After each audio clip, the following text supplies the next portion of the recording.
ঢাকার কেরানীগঞ্জ উপজেলার খোলামোড়া শাহজালাল রোড এলাকায় প্রকাশ্যে মাদক বিক্রিতে বাধা দেওয়াকে কেন্দ্র করে পারভেজ নামে এক দোকানদারকে পিটিয়ে গুরুতর আহত করার অভিযোগ উঠেছে।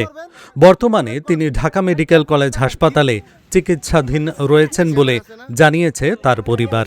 স্থানীয় সূত্রে জানা যায়, গনি ও হৃদয় নামে কয়েকজন দীর্ঘদিন ধরে পারভেজের দোকানের সামনে প্রকাশ্যে মাদক বিক্রি করে আসছিলেন।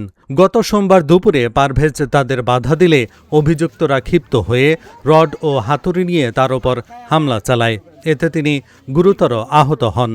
পরে স্থানীয়রা তাকে উদ্ধার করে হাসপাতালে ভর্তি করেন।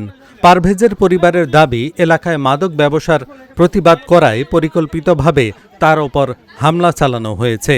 এ ঘটনায় থানায় মামলা দায়েরের পর থেকেই বাদীপক্ষকে মামলা তুলে নিতে হুমকি দেওয়া হচ্ছে বলেও অভিযোগ উঠেছে। এরই ধারাবাহিকতায় শুক্রবার দুপুরে চ্যানেল 24-এর সাংবাদিক সজীব আহমেদ রিয়ন ও গ্লোবাল টেলিভিশনের সাংবাদিক আরিফ সম্রাটের বাসায় আসামিপক্ষের আত্মীয় স্বজনরা 25 থেকে 30 জনকে নিয়ে প্রবেশ করে পরিবারের সদস্যদের ওপর হামলা চালায় বলে অভিযোগ পাওয়া গেছে। কেরানীগঞ্জ মডেল থানার এসআই সাফায়েত আহমেদ দেলোয়ার জানান, অভিযুক্তরা বর্তমানে পলাতক রয়েছে। এলাকায় উত্তেজনা বিরাজ করায় পরিস্থিতি নিয়ন্ত্রণে পুলিশ কাজ করছে।